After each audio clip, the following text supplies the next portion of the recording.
Hey, what's up guys? In this video we're going to start making this 1991 Toyota ready for the winter time and ready for some snow wheeling. It's almost just send it season, so I hope you enjoy the video. We're going to be looking at the shock hoops on this thing. Okay, so these are the shock hoops I have.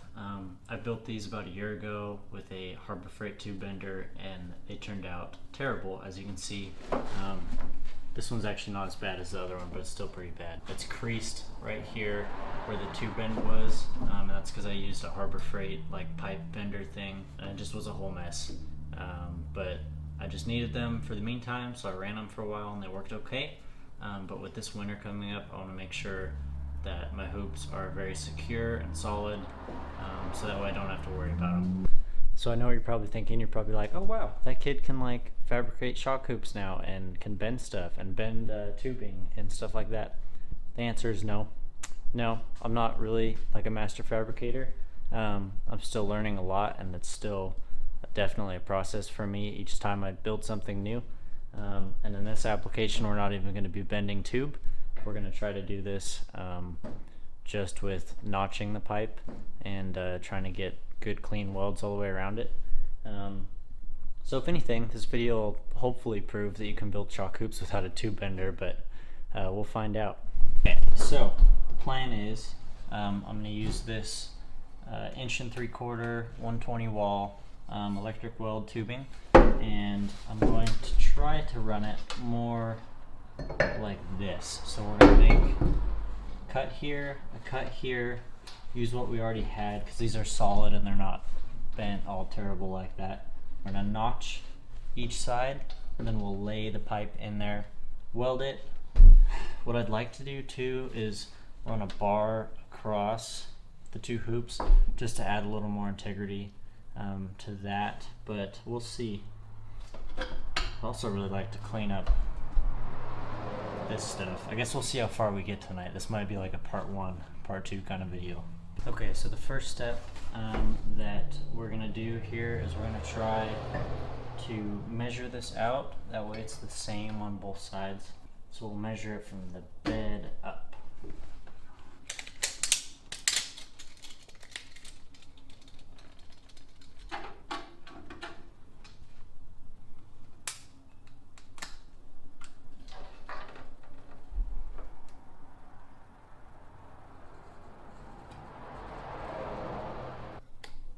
Okay, so I got the spots marked out where I want to make the cuts. So I'm just going to pull the shocks off and then get to cutting, I guess.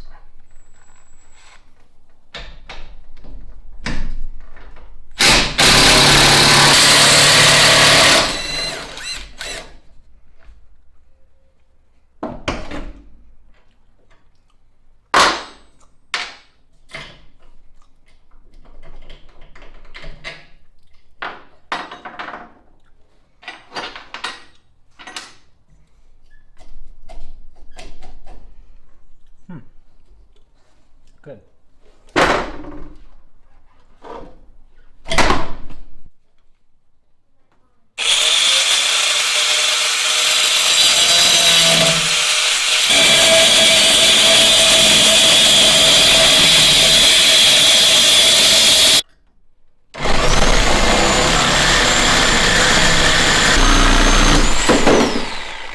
Okay guys, so I made the cuts and they turned out pretty good. I can show you. I don't think they're going to be perfectly even, but I think they're going to be pretty close, and they're going to be a lot better than what they were. Okay, so here are the cuts I made. I had to use the Sawzall and the grinder to get them cut. Not too terrible. They could be better, but like I said, you know, it's going to be a lot better than what I had before. So the next step will be notching them and then welding those other pipes in there.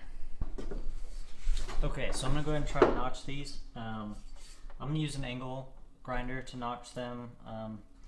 Probably not like the best tool to do this with, but it's what I have, and I'm just trying to make it better than what it was. So we'll see how it turns out.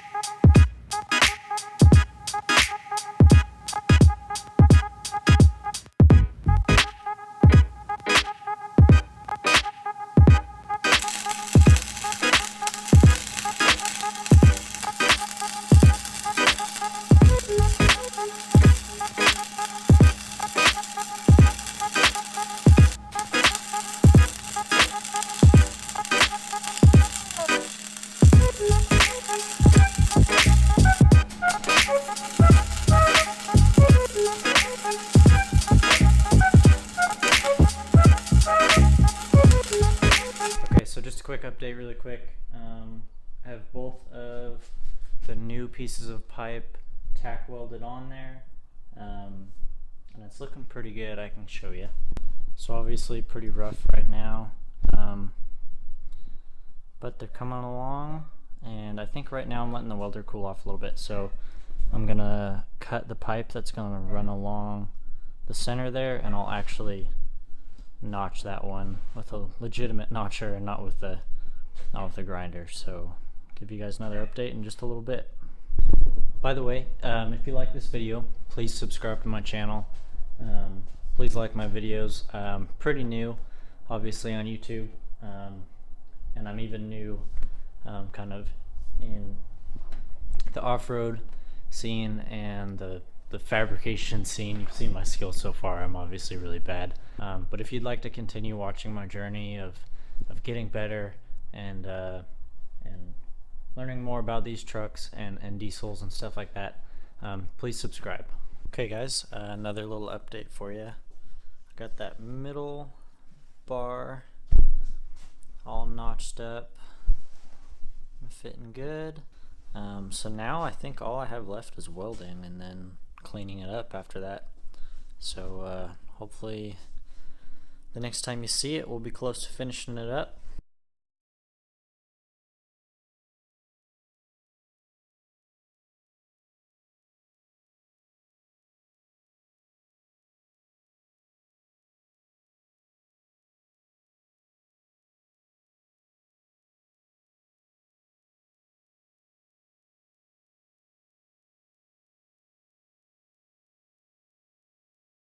Okay guys, so I just finished up everything I think that I'm gonna do for tonight. I threw a coat of paint on it as well, but I finished up all the welds. Overall, I really like how it actually turned out, for what I had anyways. Obviously, if I had a tube bender, it would have been a lot smoother and it would look a lot better, but you know, for what I have, I'm happy with it, and I think it turned out good. Someday when I get a tube bender, I'll probably end up redoing it, but you know, this is kind of what it's all about. You just kind of do what you can with what you have and make the best out of it, and I think it turned out good. So like I said, I think that's going to conclude it for tonight. I'm pretty tired, so I'm just going to clean up, and then I think in the near future I'm going to try to clean up the bed, kind of some of the cuts and stuff that were there, and I'd like to maybe build off of the shock hoop thing that I built, and make a like a spare tire holder or something like that. I think that'd be really cool. So in the meantime, I'll catch you guys next time. Peace.